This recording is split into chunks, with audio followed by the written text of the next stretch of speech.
Welcome back to the COS Business Podcast, the number one podcast in Colorado Springs. Today, our highlighted sponsor is our first sponsor ever that we've ever had on the show from the very first episode, Planet Duct. They've really been a strong support of the show since the very first episode. Yeah, awesome. Well, today we have a very special guest, Christina Voreadis, Go Fish Food Truck. Thank you so much for joining us. Yeah, thanks for having me. Yes, we love food trucks. We love food. We're a big foodie group of friends and love supporting local food trucks. Tell us a little bit more about your food truck. I think we've also crossed paths 5 or 6 years ago as well. So we'll dive into that as well. Yeah, so I'm Christina. I own Go Fish Food Truck. Just celebrated 5 years of owning it in April of this year. We travel all over El Paso County, all the way up to Monument, down to Fountain, out to Falcon. We love being around other food trucks. We love our partnership with our local breweries. That's one of my favorite partnerships that we have. Had a big shift in there during COVID. Weird time because that was probably my most lucrative year, to be honest. I felt really bad because I have a lot of friends in the restaurant industry and that was not their most lucrative year, but we just started setting up, people started inviting us to their neighborhoods. So we just started setting up in neighborhood parks. I really think it was like a twofer, and yes, they needed food, but they also needed to get out of their house, and I'm a talker. So we would just sit and talk, we'd talk while their food's getting prepared. And then many times I'd be like, okay, you got to go. Like, here's your food. You got to go. So yeah, that really helped build us a lot during that time. Our social media following grew enormously during that time, just because everyone was at home.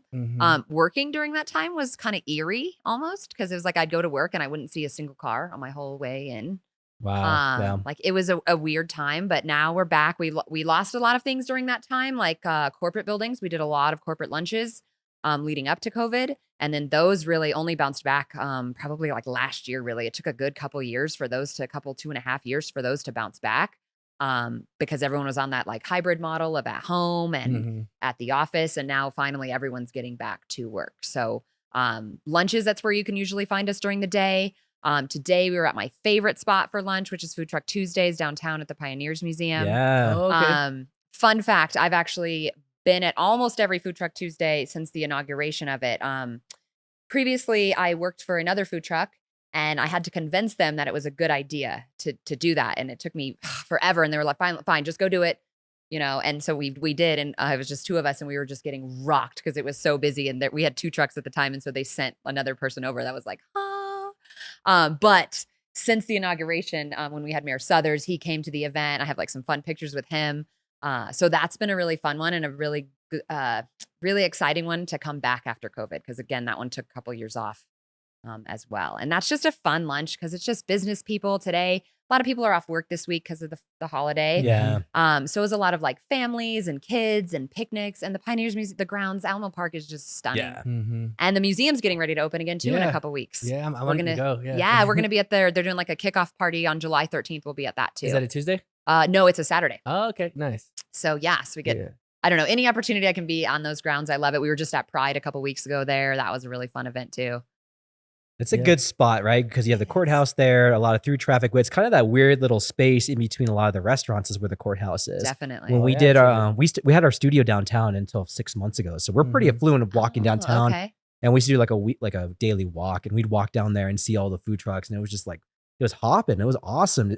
You want that for your downtown, right? Like beautiful weather, like everybody's out and about getting food and enjoying like outdoor kind of picnicking and all that stuff. I think that was a great idea. They used to have a spot across from, and this might have been before you opened up your food truck, but you might still know of it. It was across the street from Palmer High School. Do you remember that space? I do. By the time I started, that space was already closed down, and people talked about getting it going for a while. There was a couple different food trucks that tried to get that like alley going behind. A Wild Goose over there. Yeah, Wild Goose and like the Brooklyn's on Boulder area. Yeah, Brooklyn's on Boulder right there. There's like an alley right there. And so many people tried to get that going. And for whatever reason, that never took off either. It's just kind of tricky what spots work and what spots don't work for food trucks. And that's the advice I try to give a lot of new trucks is you got to try everything out. Like you gotta go through the stuff to know what's good and what's bad. And you know what it was called? It was called Curbside Cuisine. Yep. I think that was the name of it. And it used to be across the street from Palmer High School, right across from Acacia Park. And like the food trucks were like just put there, and it was just a really good spot for at least a little while. I think Pioneers Museum is like the spot though. We like to take a quick moment and thank our sponsors. Home Day. Are you an employer looking to boost employee retention and recruitment? Home Day offers a unique benefit program that helps your employees buy their dream home while saving an average of $4,000 on closing costs. Neon Pig Creative. Bring brands to life with Neon Pig Creative. Dazzling designs and strategic marketing make businesses stand out. Spark creativity at neonpigcreative.com. That's neonpigcreative.com. Exponential Impact. Fuel startup success with Exponential Impact. Mentorship, resources, and support available to amplify impact. Join a community of change makers at exponentialimpact.com. That's exponentialimpact.com. Fast Signs. Fast Signs can help you with all your signage and visual marketing needs. Whether you're starting a new business or just need a signage refresh, let Fast Signs help you. Make your statement. That's fastsigns.com. Cars Helping Charities. Cars Helping Charities is a turnkey fundraising solution for nonprofits. Cars Helping Charities allows your nonprofit to accept vehicle donations, which are sold, and then the funds go to the organization. CHC is partnering with my nonprofit of choice, Mattersville, to help them raise funds through vehicle donations. Please consider donating your car to support Mattersville. CHC will pick up any car, an old clunker you have sitting in your driveway, or a car you just don't feel like selling anymore. Make sure to visit carshelpingcharities.org. That's carshelpingcharities.org. Now let's get back to the show. I'm a native of this city. I was born and raised here. My parents actually still live in the same house they took me home from the hospital in. Wow. And they're like getting older now. And I'm like, you cannot, like, I don't like pay someone to do the yard and clean the house. Like that's my home. Yeah, you that's can't where your leave heart there. is, huh? Exactly. So I love that I get to go back out into the community. I've always wanted to live and work downtown. That's been like a big goal for me my whole life. I live downtown, close to downtown. And I try to get the truck downtown as much as possible. So yeah, and Food Truck Tuesdays is a great spot for that. There's an atmosphere to downtown. I like the vibe. There is. I love the vibe, and I love that. Like I can literally. I mean, it's like a mile, but I could walk home. Like Yeah. you know, so that's happened sometimes at 2 a.m. when all the Ubers are taken. But it's a lot of fun. I actually short-lived, but I opened up a spot. There's a food hall downtown called Avenue 19. Oh, yeah. It was Tejon Street Eatery before. So during the winter from September through February, I was in there. I wanted to give that a try. Honestly, the same reason that I left, I used to be an educator before this. So I was an elementary school teacher. Oh, wow. And the same reason that I left that is kind of the same reason that I left that spot downtown. The freedom of the food truck is undeniable. Like I literally set my own schedule. I know where we're going to be. Being in it for 5 years now, I know the spots that are going to be lucrative. I know the spots that I need to set a minimum, to make sure that we hit that. So it's really a good stage of the business, I guess, because I've had this truck for 5 years. I worked for another one for 2 years before that. So I'm very familiar with the food truck community. I don't know if you guys heard, did you see the news about Lucy, I'm home? I'm gutted on that one. The truck got into an accident. Oh, no. And then the repairs were just too costly to fix. So Lucy, I'm home is closing like for good. They're going to be at, I'm going to promote them on the podcast. Yeah, let's do it. Why not, right? They're one of the first food truck people I met in this community. They have just welcomed me forever. I feel like I'm part of their family. I always joke I'm a Diaz too, like with them. So they are going to be, I saw on their Facebook when they made that announcement that they're going to be at Hillside Gardens. They're going to do like a little tent setup for their summer concert series on Wednesday nights. So if anyone needs their last Cubano, or I get those pork sliders, are just delicious. I definitely recommend hitting that up. But that is a huge perk of this industry. I'm a foodie and I get to eat so much good food. And it's like so much in my face. And honestly, like, of course I pay for the food from the business, but we just trade food. Okay. Yeah. So it's like, I'm single. So my fridge is just stocked with containers of food and beer from the breweries. Yeah. So you're good to go. I'm good to go. I got everything I need for sure. That's awesome. And well, it's interesting because we've talked about this, gosh, since we were downtown, even like last summer with all the apartments going up downtown. I'm very curious to see what happens with the whole space of downtown because they're adding another 3,000 units down there. So if they actually manage to fill that, like downtown's going to take a whole new vibe to it, especially with all those people. And maybe the Pioneer, that whole area too, is just going to get like packed. Definitely. They were saying how Haley, one of the coordinators at the museum, was saying that people are really starting to utilize the park more than they've ever seen in the past. They're walking their dogs through there. They're having picnics there. So it's really cool because, again, I'm a native. So like I remember field trips to the Pioneers Museum as a kid. So it kind of holds like this special thing for me to watch everything grow so much. Gosh, it's so awesome to see. Yeah, and I've been here for 20 years. My girlfriend's a native. Edgar Nice. behind the camera is a native. So we have a We're lot of natives rare. here. Yeah, you Yay. guys are rare nowadays. There's so many transplants like us here, and just like even since I've been here since 03, like it's changed so much landscape just gosh. downtown or just all Colorado Springs. Now I see the food truck rallies up in Walmart, I think on Wednesdays at like the Walmart off Woodman and Powers area too. So there's a church parking lot right by the Walmart. Okay. And so, yeah, they do it on Wednesdays and Saturdays. We were going pretty consistently. Then kind of it slowed down. Everything slows down in the winter. That's what people kills me. They're like, you still operate in the winter? And I'm like, yeah, this is my job. Like I own this. This is what I do. And it just, it's Colorado. So yeah, there's going to be days where I have to cancel because oh my gosh, that snowstorm in March, I had to literally shovel the truck out. Oh my God. And then I couldn't then I was like, well, now I can't even I've shoveled so much, I can't get it out. So there's days like that in the winter, but there's also 65-degree days in January. So it's like, I'm not going to shut it down. I mean, obviously it gets slower and staffing changes and, the amount of food I need changes, but it operates all year long. So I come from the event industry, and we always say as organizers of big events that food trucks specifically are the ones that you either love or hate the most as far as vendors are concerned, just because one, they're the most pointed of like, okay, what's the attendance? Because you have food to pack and to make sure they're supplied for the festival, right? Mhm. How many other food trucks are going to be there, so on and so forth. And if it's not a good showing, I mean, they're the ones who are probably the most out of like their return on investment is like so negative if it's not a good showing for an event or anything like that.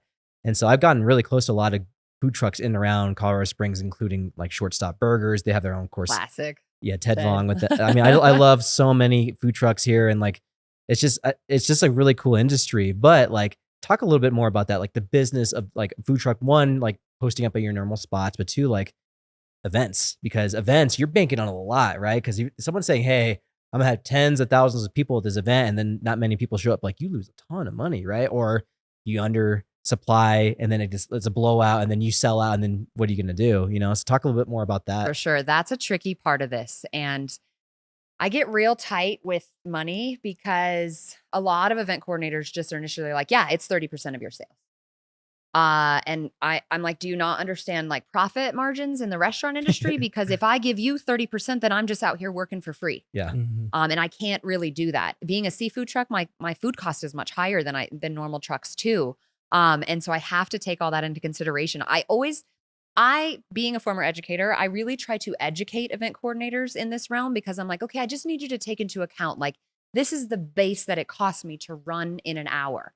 I mean, depending on how far I have to drive, I have gas for the truck. I have diesel for the truck. I have gas for the generator. I have a staff. I have all the food that needs to be prepped at our commissary kitchen brought onto the truck. And so I really try to, like I said, educate event coordinators to be like 30% is absolutely unreasonable. I also don't always love like a flat fee because it's like I prefer a percentage in that, like, if I make money, you make money. Again, if I know the event, if I know the event coordinator, if I've done it in the past, those are going to be things that sway it. I've never done Pride before. And it was a reasonable amount. But I had talked with another food trucker and he was kind of like, yeah, but think about where that money's going. And I was like, absolutely. That's going to our Pride community here. And so it was like, once that came into brain, it was like, okay, that is absolutely relevant. It's just like some of these bigger companies, there's a big exciting venue that's going to be opening soon. They reached out, they want 30% of sales. And I struggle with, like, I know other food trucks might just raise their prices by that additional 30%, but I really, really hate that model because I don't want you to come and have my amazing fish and chips and it's $18.39 out the door with tax for a 3-piece. And then you come see me at an event. Now it's $25. Yeah. It doesn't feel good.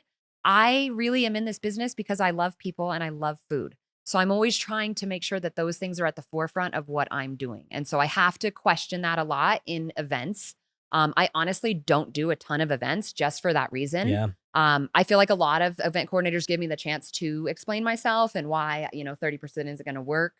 I've worked with other entities where they wanted a percentage of my sales, but they weren't doing anything. So I was like, I'm not sure why, like, what are you like? Yeah, I get to come set up here, but like, why is that worth 10% of my sales when you're not advertising, when you're not, like what are you doing for the 10%? Because again, profit margins are so small in the restaurant industry. So I just try to, like I said, educate inform. But you're right. Those are all the questions, especially with new food trucks. For about a year, I worked at the Small Business Development Center as a consultant to try to help new food trucks get off the ground. Because I really am, coming from education, I really am passionate about educating people and, I kind of was just thrown into this and figured out a lot of things on my own.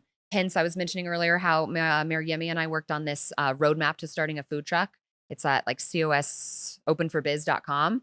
And it's really great. They have one for a brewery. I think there's one for a distillery. They may have added more since I checked last, but it's really like, here's the first step that you need to do. Here's the second step that you need to do. That's cool. Yeah. It is cool. And it's just, I didn't skimp. Like a lot of people just kind of are like, yeah, I want to start a food truck. I cook at home and like, I got this. And I was like, no, like we're going to do everything. Like the builder of my truck he is amazing. I recommend him to everyone. He's, it's B&I Fabrications. He's based out of Parker. Cool. High grade. You know that truck? High grade Jamaican food. I don't think so. They have a spot down on like South Tejon now too, but their truck, cool. that's where I modeled it at. I was like, who did your truck? Okay. Because everything in here is pristine. I'm knocking on this wood because it's been 5 years and everything is still rocking and rolling. Yeah. Exactly. I'm like, but yes, because that's the big misconception about food trucks too, is like, I've been working on this with one of my staff that works for me. She does a lot of TikToks and things like that. So I was like, get us on. Well, we got kicked off already. I'm not sure what happened. I got to do some research on that. But it was really important to me that she's been filming this behind the scenes. Yeah. Because I feel like people I show up and the window opens and here we are and we're just here and like this is just it. But that day started 3 hours before Totally. that happened. And honestly, it started the day before. I have a prep person that comes in and preps all the food on Mondays. And so it's like, well, that was 7 hours of work. And then the 2 hours of loading, like just the physical aspect of owning the truck is a lot. I mean, loading and the unloading. And I feel like this year has been particularly challenging in just like mechanical stuff. I don't have my own children. I call the food truck my baby. And I have like a village to raise her. I have mechanics, one for the generator, one for the truck, all the little things inside. It's a whole team of people that help. And in a really fun fact that makes me an interesting food truck owner, I don't love cooking at all.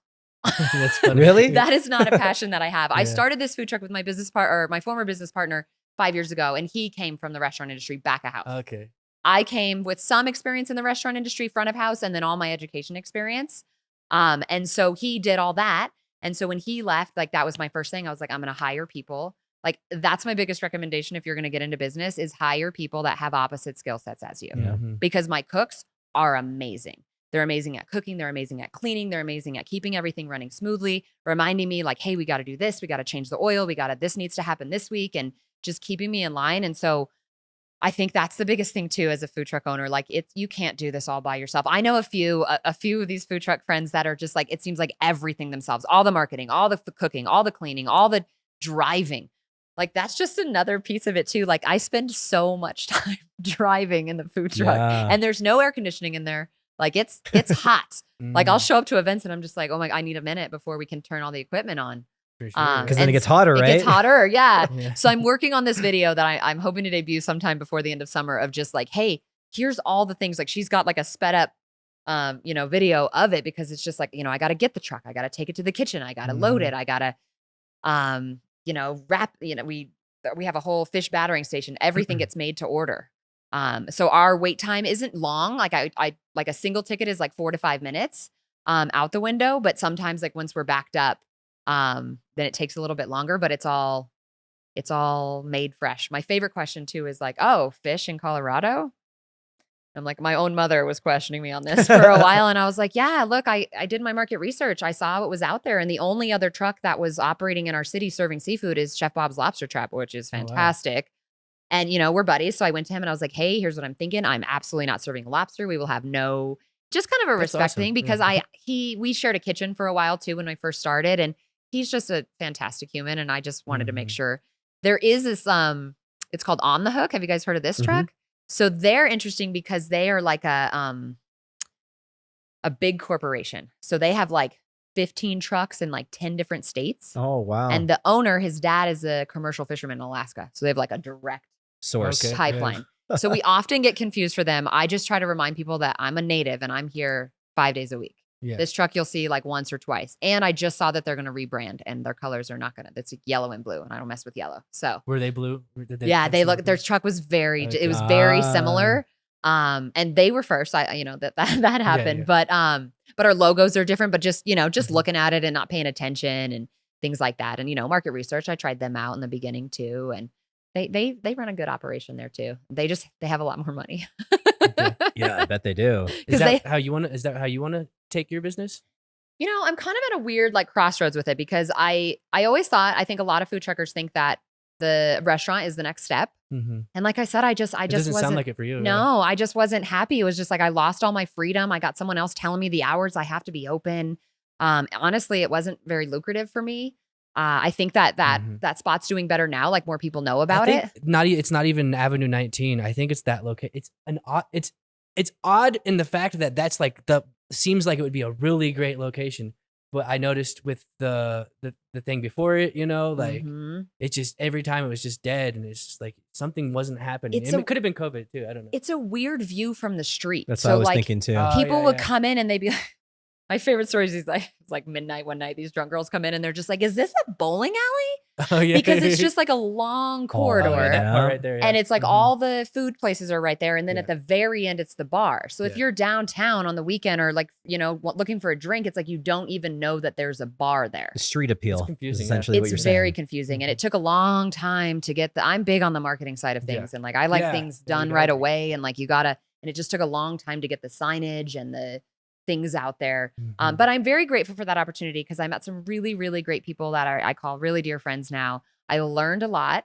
I had to do a lot. I was simultaneously running the truck still, which was fine, except for the day after I signed the lease, the underground exploded. Do you remember that? Back in our building, our building, yeah. Yeah, we were at the Sanders Law Firm building. Okay, So we're at the famous steakhouse. So I couldn't even get in. Okay, yeah. I couldn't even get in the building because it was electric locks, and they didn't give us a copy of the physical key. And I was like, all my stuff's in there. Like, oh my gosh. Yeah. My computers too. Yeah, the barber that on the third floor, he had like a list of clients all day, and that he couldn't even Oh my gosh, yeah, that wreaked havoc on downtown, and then just how long it took.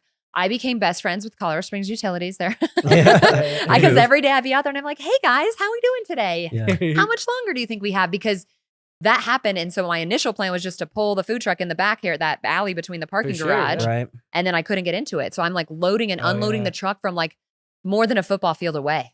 And it was was brutal. So those are the behind the scenes things I think that people just don't always think of. We're going to take a quick break and thank our sponsors. Pinnacle Advanced Primary Care. Skip the healthcare hassle with Pinnacle Advanced Primary Care. Direct primary care for a simple monthly fee, putting health first. No insurance needed. Experience personalized care that's as unique as every individual. Visit pinnacleapc.com to learn more. That's pinnacleapc.com. Franchise succeed. Grow any business with Franchise Succeed. From development to expansion, turning small businesses into national brands through franchising. Start scaling up with a free consultation at franchisesucceed.com today. That's franchisesucceed.com. Planet Duct. Breathe easier with Planet Duct, Colorado Springs' premier air duct cleaning service. Powerful vacuum trucks rid homes of allergens and dust. Clear the air by visiting planetduct.com. That's planetduct.com. Epic Eyewear. Elevate style with Epic Eyewear. Innovative designs meet unmatched quality, ensuring a great look and better vision. Discover your next pair of shades at epiceyewear.com. That's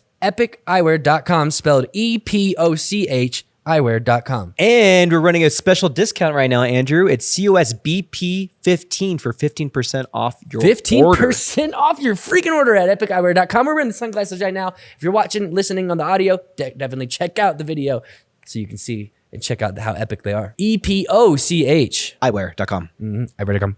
Now we will get back to this episode. I'm in a really great spot now. You guys familiar with the Blue Star Group? Yeah. So they own is it Blue Star too, the steakhouse too? Or what is it called? That is getting revamped. Uh-huh. But they own part of Ivy Wild. Yeah. And then they had a couple spots in the Well, but that just closed. Uh-huh. And then they have Stellina, which is in the neighborhood. It's the cutest place. They do pizza, fresh made pasta. It's really hard not to eat all the food there all the time. But Joseph Coleman reached out, or we kind of connected, and he's really great. He's such a good mentor. I don't think I've ever been in a space where someone's asking me once a week if I'm happy. And that's been really impactful for me. So we after we left downtown, we moved our commissary over there, and it's just been, honestly, I'm very happy. It's just been a dream. And then same with the restaurant industry. Sometimes I come back and they're like, "Man, are you okay?" And I'm like, "I'm exhausted and I'm starving." And they're like, "Let me make you some food." What do you mean you moved your commissary over there?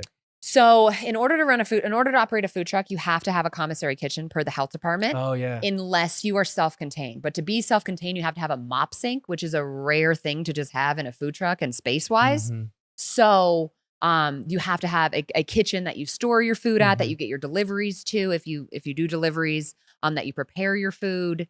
And then for us, it's just great. Like there's a little gate. I back up the truck. The walk-in's right there, and then I have a freezer downstairs, and we just load, and we have dry storage down there. So we load that up too. And that's something I'd been familiar with. Before Go Fish, I ran a commissary kitchen out on Omaha. And so that was kind of having that knowledge and like knowing what food trucks need and that kind of thing. And there's going to be some opportunities for that in the future. Blue Star Group is working on some things that are going to encompass that I'm hopeful to be a part of as well. So yeah, there's some things coming in the pipeline. I think to get back to your actual question is I'm not really sure that I don't want a brick and mortar, because also the hours, like the food truck is only, I mean, there's so many hours, like I'll work a 12 or 13 hour day. But I mean, we're open from lunch to like 11 to 1:30 or 2. And then we're open from dinner from like 4 to 8. And those, so those hours are just shorter. And so staffing wise, it makes it easier. Mhm. I might entertain the idea of another truck. I think that could be a good thing.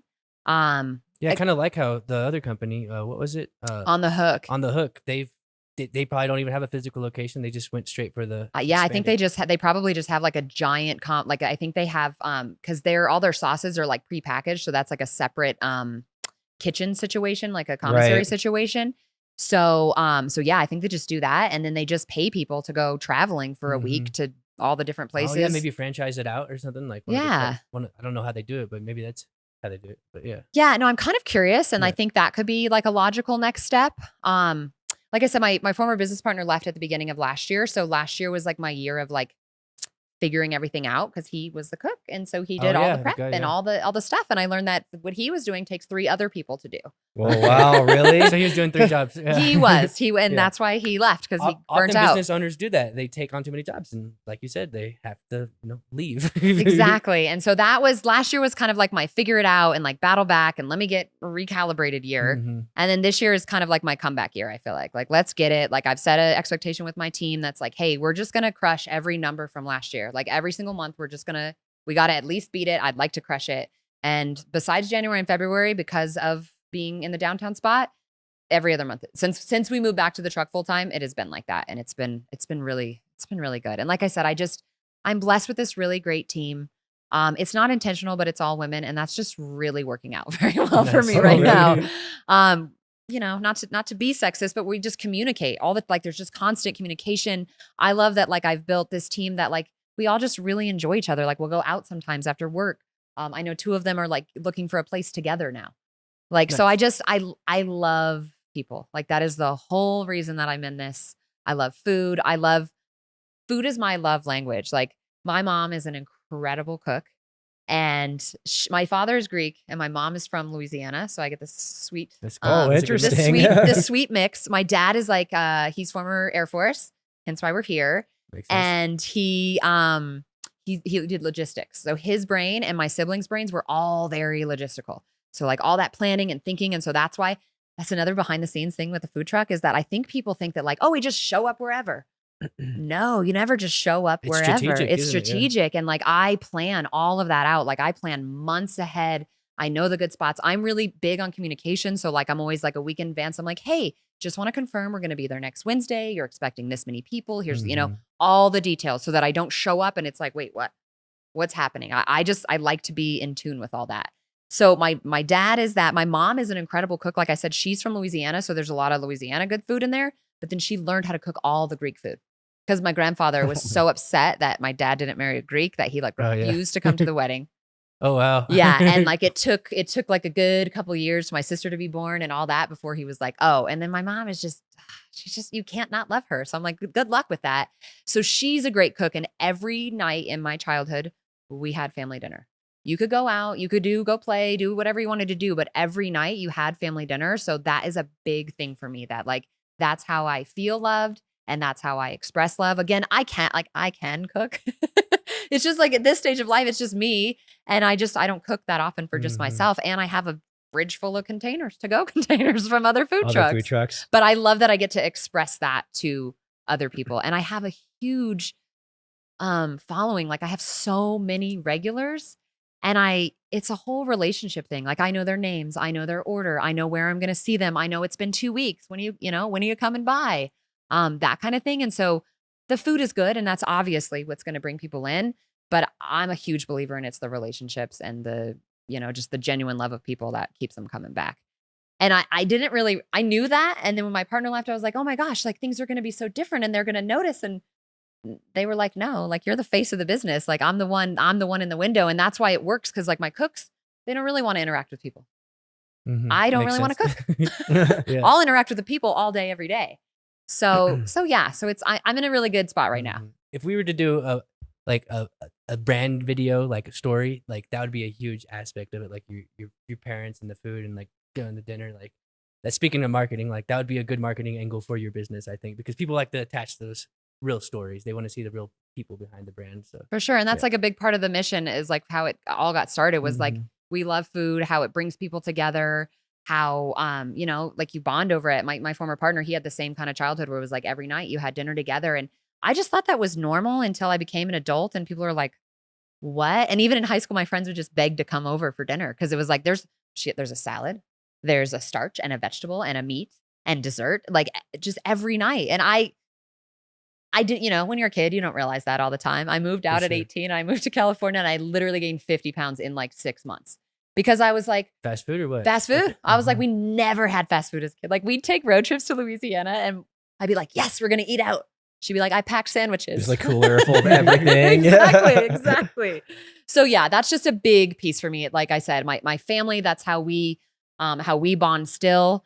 My mom is a great cook. My sister's a great cook. So I never really do, and I'm the baby of the family. So they just always do the cooking. I usually, bring alcohol.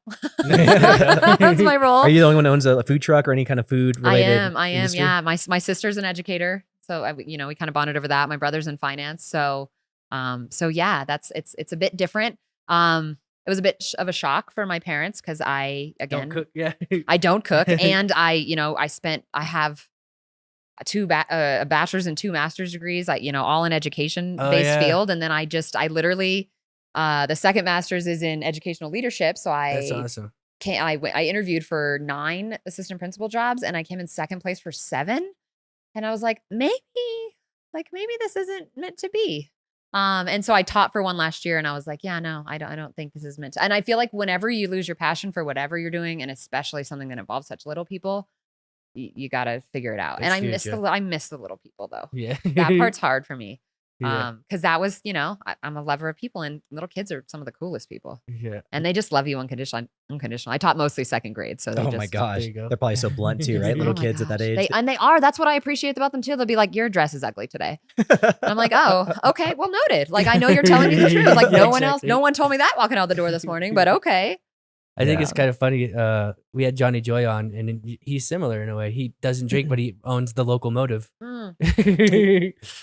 So it's kind of, I was just making that connection. I think it's Well, and what a cool thing for him too, because it's like he's helping, like being a non-drinker, you're like promoting being safe. You're like, you go drink and we'll take you home on the bus. Like I got to do that at some point. I've been wanting to do that for years. Yeah. I think that's I've wanted to do it too. I've never been on it. I had it for my festival at the PPIR too, but I always wanted to go on it too. Yeah, it looks like fun. I've seen them. They've done like brewery crawls. So I've seen them like come when we're serving at a brewery.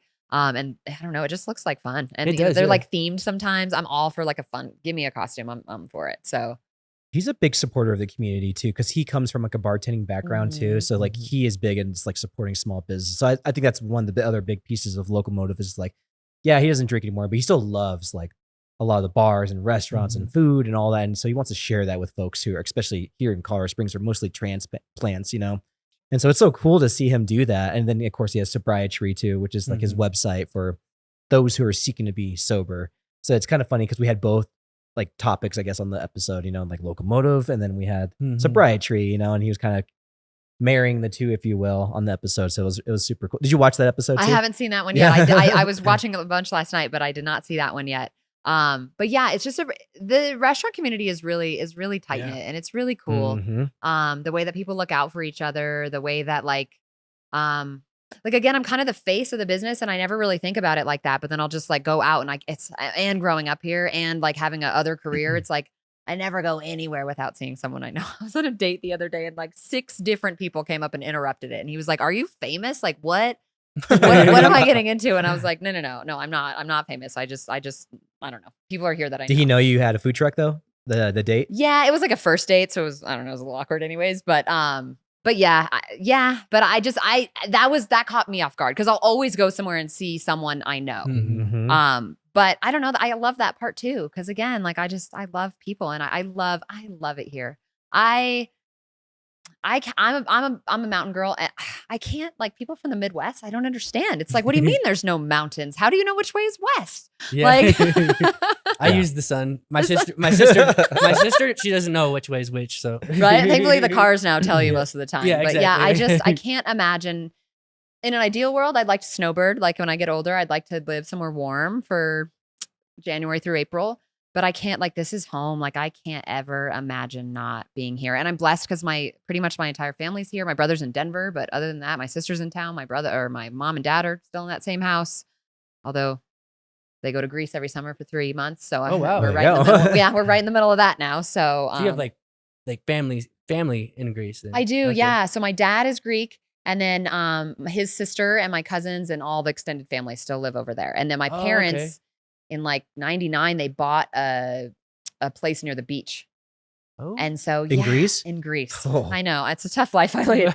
And then they go every year. And then like every 3 years, they take all the kids and grandkids. Does he have citizenship there?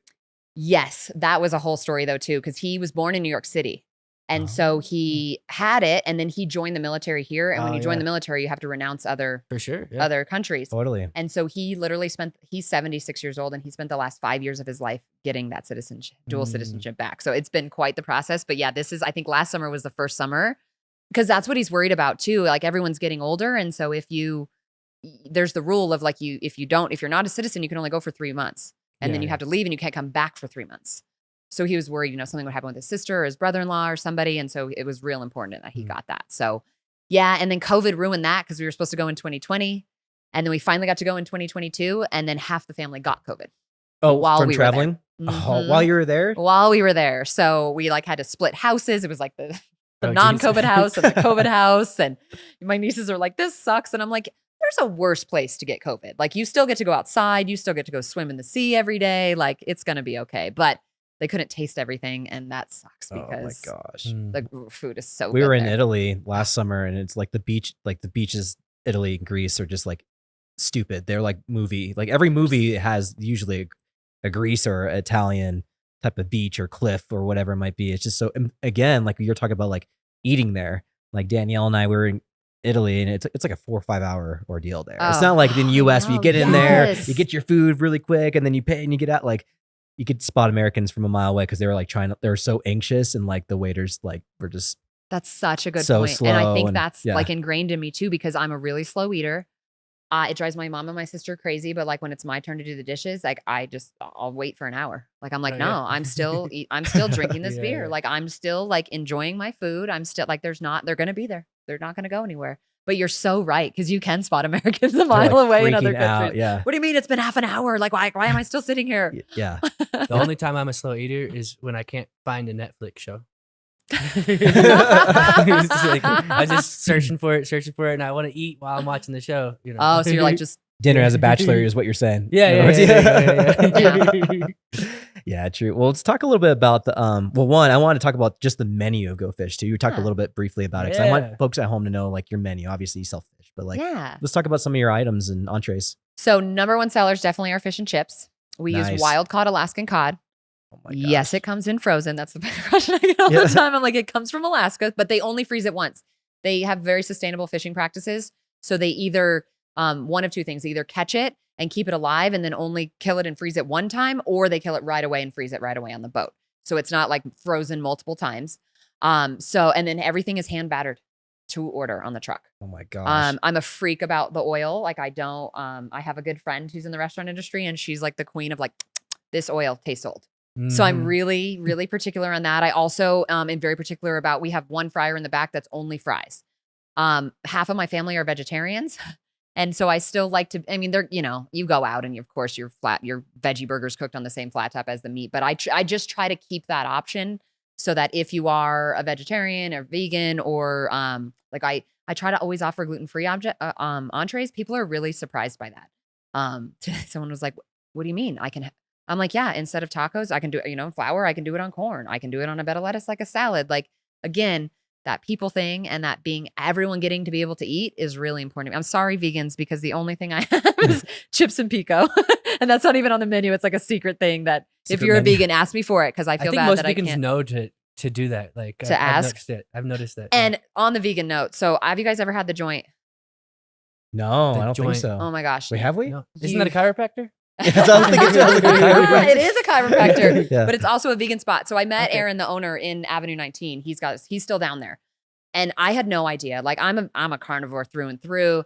And like I just had no idea. And he told me the first time that I met him, because he had a food truck before, that I came up to him and I said, so what are you trying to make everyone a vegan? I was like, wow, that was very rude of me. Yeah. But he educated me so much, and his food is so good that like it's got more flavor than a lot of meat dishes. Mhm. So I learned a lot, and I like gained a lot of respect for that community and like what's going on there. And so I try to have a little bit of something.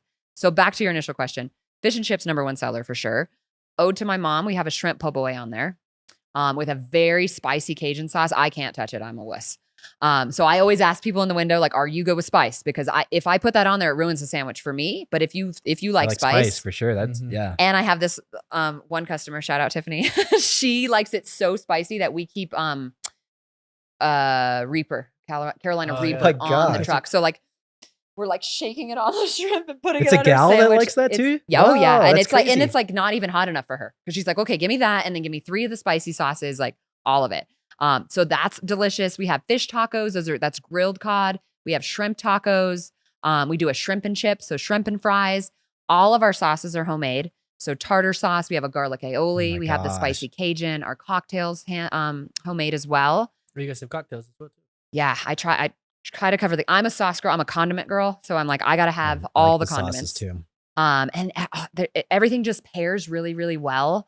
I have a lot of people who tell me that they don't like tartar sauce in general that love ours because it's just a good mix of the dill and the mayo and lemon juice or lime juice and I some gotta try other it. Yeah. some other ingredients. And then something that's very unique to us. Oh, I do a surf and surf too. People get very confused. They always order surf and turf, and I'm like, I don't have turf. I mean, I have frozen chicken. That's my favorite question. People are like, how's the chicken? I'm like, well, it's frozen chicken. Like, this is a fish truck. I have it so that everyone can eat. Again, because I find that a lot too, where like friends or a couple will go out and it's like one of them doesn't like seafood. Yeah. And it's like, okay, I still got you. Like, we do cheese quesadillas and chicken tenders and fries. And then the surf and surf is 3 pieces of fish fried up and then a side of our Cajun fried shrimp and then dipping sauces. Oh, that sounds good. So yeah, that's a full meal for sure. And then something that's unique to us, we do these fish burger sliders, and they're my absolute favorite thing. Like 5 years on the truck, you're going to get tired of eating the same food. But that I eat at least once a week. So basically it's like a crab cake, but it's a fish cake. Oh my gosh. And so what it allows us to do too is like we have very, very minimal waste. So our fish comes in a fillet, and then we cut it, the fish and chips pieces, about 2 to 2.5 ounces. And then we have littler pieces that we use for fish tacos. And then we have these like scraps that we can't really use for anything. So we repurpose that and we make it into the sliders. And so we grind it down. There's onions and celery and spices and secret ingredients in there. And then we make them into patties. And we actually, 2 years ago, 2022 at the Food Truck Cook-Off, we won the People's Choice Award for it. We just came off of one a month ago. We had the Food Truck Cook-Off for this year. We didn't have one last year. We did not win, but it had to be somewhat close because we had so many people. And what I love is when they come back for more. And so I'm like, oh, people must really, really like these. And then we serve them on a sweet Hawaiian roll with homemade tartar sauce and lettuce and fries. And they're just so good, and they're just so unique. And it's I don't know. It's just one of my absolute favorite meals, like regardless of it being mine. Like it's one of the things that I crave. In fact, today we're at Food Truck Tuesdays and one of my girls was like, I want those. And I was like, wait, we have all these other food trucks today. Like eat someone else's food. She's like, that's all I've been thinking about it since Friday. Oh my I was gosh. like, okay. Well, that's probably how we met because I know we originally connected with my tiny house festival. And I Mhm. always try to get some kind of seafood food truck. Oh, nice. I try to get like different arrays like of Mhm. different foods. Like I used to have to get a vegan option truck Mhm. because it's tiny house festival. There's gonna be a lot of people who want Mhm.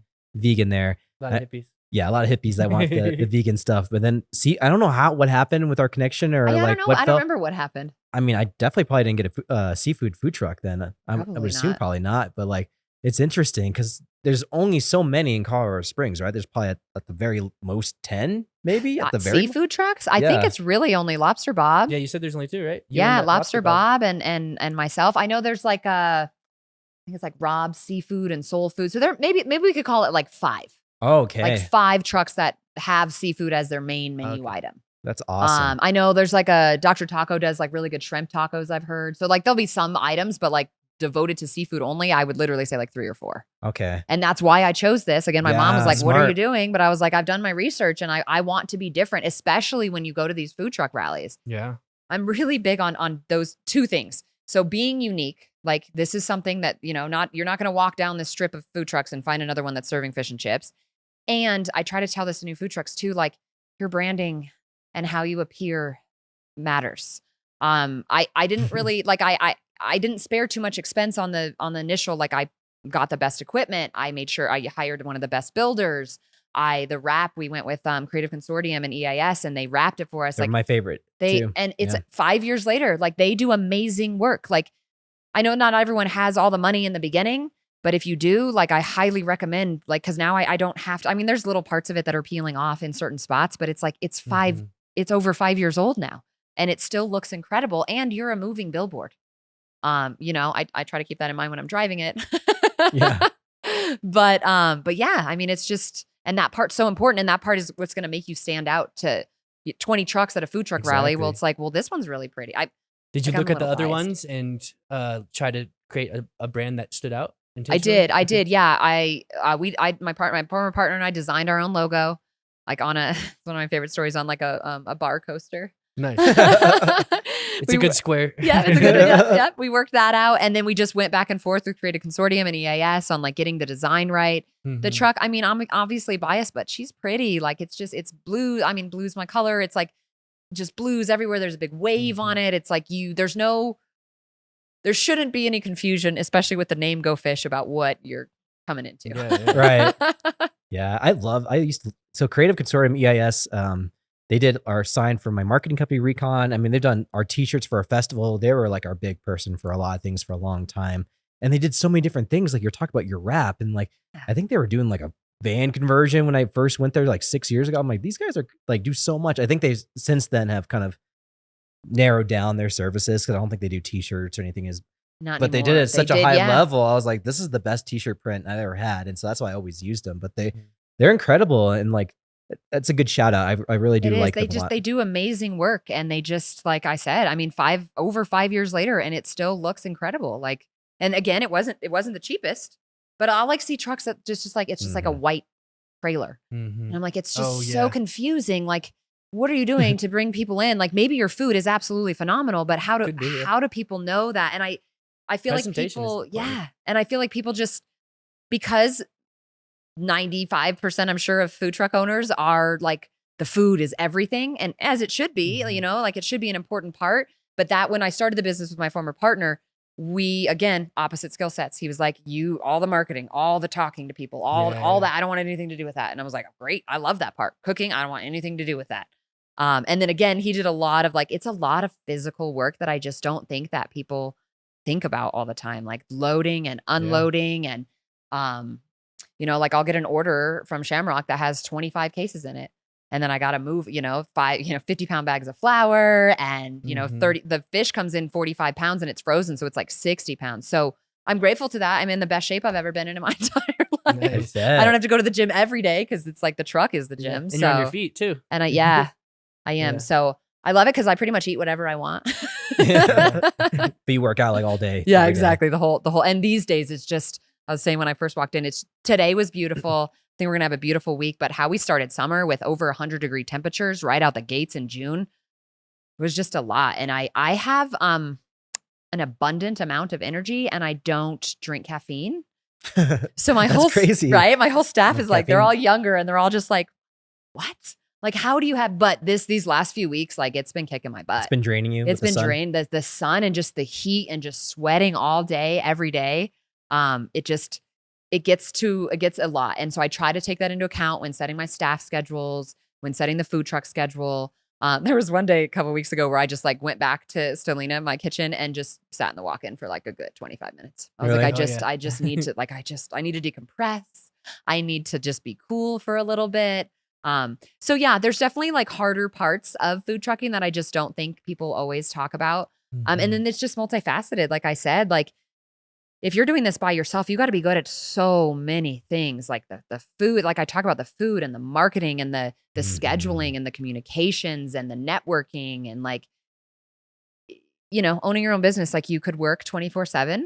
My dad has always instilled in me that if you don't take care of you, you can't take care of anyone or anything else. So I really live by that motto. Sundays, I do not do any work. I don't look at an email. I don't answer a phone call. I'm getting there. I started doing that recently. It's so important Yeah. because these last few weeks, like I've been going, I went to a concert in Denver a couple weeks ago. I've been doing stuff. I've been going out and I haven't been resting. And my body is just like, what are you doing? Like we can't, and I'm angry about it, but I keep getting older. I feel you. And it's like, I still have this energy, but it's like at the end of the day when I'm just like done, that's been a weird thing for me too, because the heat takes it out of you. It's like my brain power, my patience. Like being a former elementary school teacher, I have an abundant amount of patience. It takes I me a bet. long time to lose it. And there was just like twice in a week.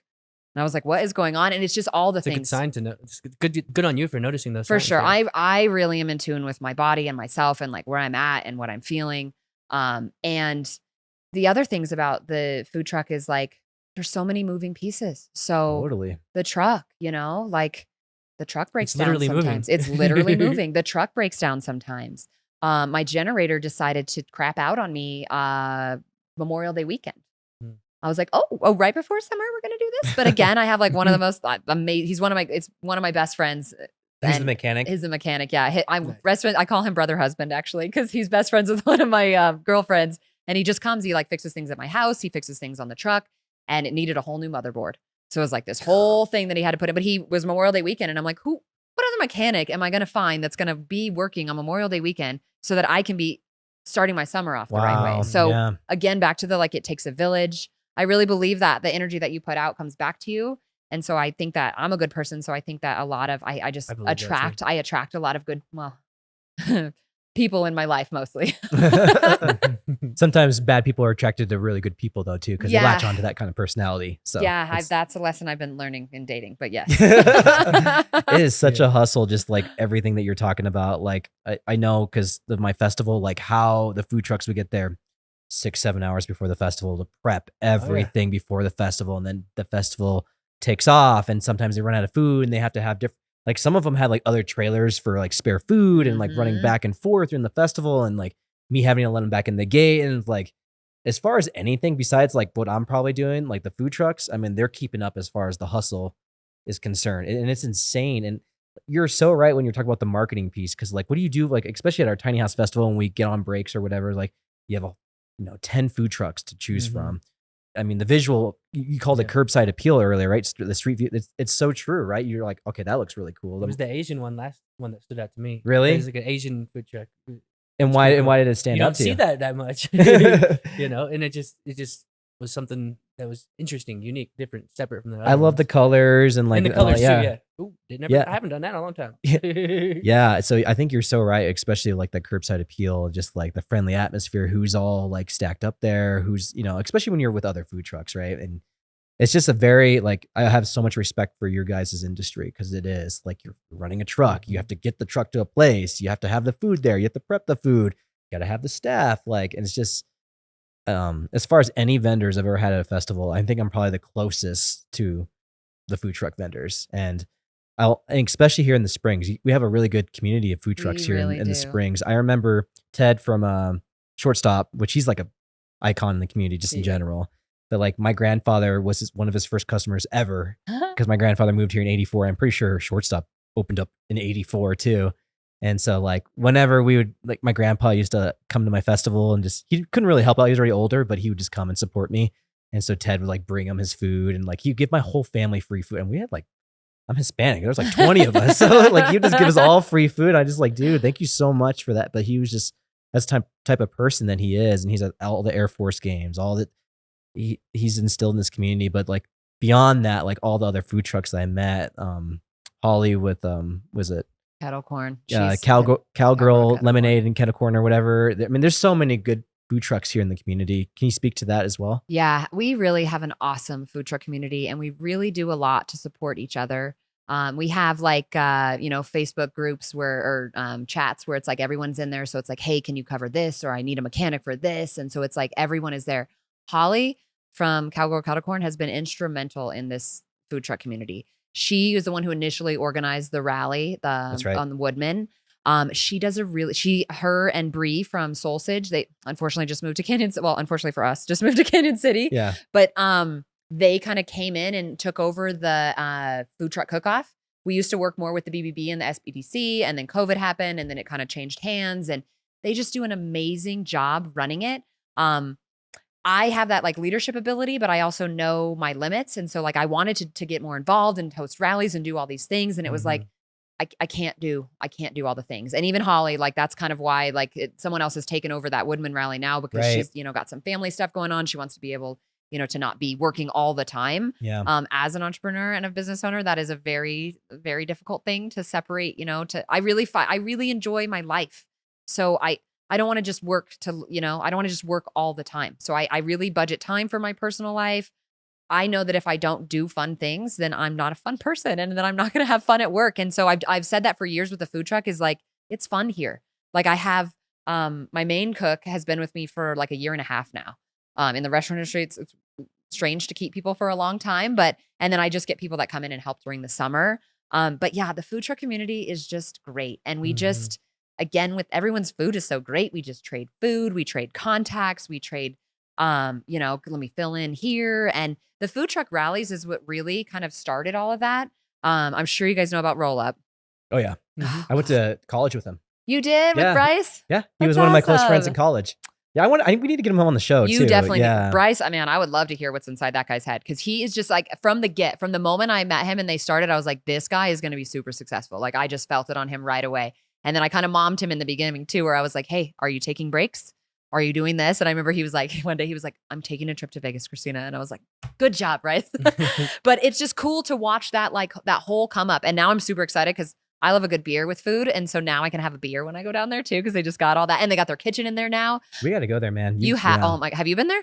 I haven't been there yet either. And he's a friend of mine from college. Nice. I haven't talked though, right? Yes. They were a truck, but they have a brick and mortar location and they just finally got their whole kitchen inside. They're selling the truck. Is that the one that's near Fountain? Yes. Okay, yeah. I've been there when they were kind of starting it, but like they weren't open yet, but they had like a food truck thing go on there. Yes. And so we had like these really cool like ice cream things with candy stuff. Nice. It was a different truck. Yeah. So I'm familiar with it. Yeah. Well, I'm familiar with the building. And he kind of started the food truck rallies. Like I remember when I worked for the other truck, it was like 2018 and he kind of organized one, him and Colorado Snowballs. They were in a different location. And so they kind of just set that up right off of 85, 87. And then we moved it over to the Big R. And so every Saturday, like people know that. And it's so smart. And it's so smart where it's his community, right? But it's so smart down there. And Lushaw's, they just opened down there too. Oh yeah, they did. Yeah, they did. And they're starved for good food. I mean, they finally so I used to teach in Fountain. That's where I taught for 9 years. So I know that community really well. Right? They call it a food desert. And then while I was teaching, like in the mid 2000s, it was like, the Mesa came up on the hill. And so then it'd be like, Taco Bell and Chick-fil-A and like all the fast food Super stuff. Tacos over there though. Yeah. You're right about that. And for some reason, the Dairy Queen on 85 and 87 is like always the line is like out into the road. I still haven't figured out what they're doing. I still can't figure out why that's like that for In-N-Out. Like that doesn't even make sense to me. I don't know. Waiting that long for food. In-N-Out is good, but I mean, there's local burgers that are better. I do like In-N-Out. I found out it's good, but it baffles me how the line does that. Same with Chick-fil-A. It's like this crazy. Chick-fil-A though Yeah. might have sometimes I think about just going to work for Chick-fil-A for a couple months because Just to figure figure it out. yeah, That'd be because their smart, yeah. systems are so great. Their Yeah. systems Yeah. and processes and their customer service. My Mhm. pleasure. It's like every time, never have I had a Yeah. messed up order. Never like that's like I said, that Yeah. customer service piece Yeah. where it's like I actually care that I'm getting your food right, that I'm making this For food for sure. you, and that you feel that at Chick-fil-A. And I'm big on that with I just am a like do unto others kind of person. And so like when I go out, I really like it's kind of rare because service is we're not Yes. known for the best service in town or in the country. But I always like look for that. Like when I go, I like to go out to eat. And so I like to be taken care of. And so if I'm on the other side, then I'm going to take care of you. I have a weird model for brewery service. I bring the food inside and I check back on you. And so people are sometimes weirded out by that. They're like, what? Well, yeah, I guess I need some ketchup. And I'm like, okay, well, I got it on my apron. Like, but it's just most of the time it's pagers or people just calling out your name. But like, I like that model of service. I want to be taken care of like that. So that's how I'm going to serve as well. It's the extra element of being personal with people, It is. And again, like again, the food is great, but I think that like part of it is that my personality and that I like literally care that you're here and I know your name and I know what you're going to order and I know not to put spicy sauce on your po' boy or make it extra spicy, like just those little pieces of it, that stuff matters to people. It matters to me and I know it matters to them because they keep coming back. My return customer rate is like 45% year over year. You're very Wow. personable, so you can see that right out of the Thank gate. you. Like you can tell you're a teacher because you can tell just like you love interacting with people. and I connecting really with do. them. I really do. And that's why I'm grateful that during COVID, I still got like, I might've lost my mind if I had to stay home because I'm just too personable. And I so thrived in that actually. you did. Yeah. Like if you're more introverted or, you're not a people person, like people love that. Mhm. Mhm. I just remember the like Zoom happy hours too. And I'd be like, I'd get off and then I'd be, get off the happy hour. And I'm like, well, now I'm just like drunk at home. Like this is Oh, Zoom, I forgot about that. too. Zoom happy hours. I'm like, well, that was fun. But now I don't know. I'm really glad that we're past that time, but it was Yeah, yeah. definitely a learning experience for everybody. Gosh. Well, this has been amazing. Thank you so much for all Yeah. your insight. And like the world of food trucks is just one of the ones that fascinates me. I feel like I almost got into it. Me and an old business partner almost got a food truck. too, We actually, actually yeah. bought a food truck and we're getting the peddler's license. So I know wow. a lot about the process of it. And like I was always so fascinated, but we got like a huge food truck. Like we were probably going to fail in a very big way because we got like the biggest food truck and like we're trying to do everything Yeah, too they extreme. They have to fit in places. Yeah. And so like, anyways, it's a big passion for me. And again, thank you so much for coming on. absolutely. I So don't know- actually, I remembered we did have a food truck on as a guest before. She started in the wake of COVID. She wasn't a cook either, but she saw that there was a need for people to have food brought to them. It was Tobala Food Cuisine. Yeah.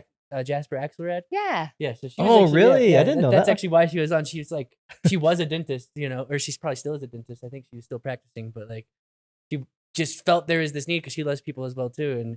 And like she went all out on like the design on the truck and like Mhm. she wanted to make. She was like from that she didn't cook, so she had the managerial kind of aspect of it. And so like she hired a great team. She like really focused on high quality food. Like it was cool. So you are familiar with? Yeah. Oh yeah. I know Jasper. Nice. Yeah. She, it is. It really matters. Like I was saying, like find people that are your opposite skill set. And then on one other note with food trucking that is like a behind the scenes. So the movie Chef, everyone loves that movie, right? They're like, oh, it's so amazing. Like you just travel everywhere. It's very unrealistic. Like you have to have licensing for every single county that you serve in. You have to have city sales tax license. You have to have state sales tax license. I have a license to serve in Fountain. I have a license to serve in Monument. I have a license to serve in Colorado Springs. So it's like that like movie or like, the Great Food Truck Race, like their production is paying for all of that. So that's like another behind the scenes things that I think that sometimes they're like, food truck prices are too high. It's just a food truck. Like you don't have this huge overhead, but there still is overhead. I mean, I pay rent at the kitchen that I work out of. I still got to pay for the food and the marketing, like all the pieces that a normal brick and mortar has, I have. I mean, I guess it's less like electricity, but that's gas going in my generator and I fill that thing up like every Right. other day. So there's just a lot of moving parts, but I love it because every time I go, I open the window and it's a new place. It's a new, beautiful part of the city. It's a new group of people that I get to serve to. And many times it's like great to serve alongside my food truck companions. I mean, there's so much good food in this town. And it's like with Filipino food truck, you guys know about this one? I think we might have seen that one at downtown. Did they park up by Pioneers Museum? They don't. They really Okay. just stay on like Murray and Platt. Oh, Like really? there's like 3 or 4 trucks that set up right by that Walgreens. You guys heard, is it El Taco Ray? They just opened the Ray. They just opened that truck back Yes, up. I saw yeah. today they were parked over there. And so it's like, if you do the right amount of marketing and your food is really good, like you can set up anywhere. Like they have some agreement with Walgreens. But again, like I just try to tell people like it's all the things. It's not just like I cook really well at home and so I'm going to be a chef and I'm going to have this food truck. It's like the business side is really, really important. So yeah, it's just all the pieces. And again, I'm grateful to be here and I'm grateful that I get to do this in my hometown. And Yeah, this has been such a great and Yeah. very insightful episode. That's your camera right there. Give us Okay. all the details on how we can Yeah. find you. Yeah. So I honestly try to make it impossible for you not to find us. So I have a website, gofishfoodtruck.com. All the information that you're going to need is on there. Our schedule, our menu, how to contact us.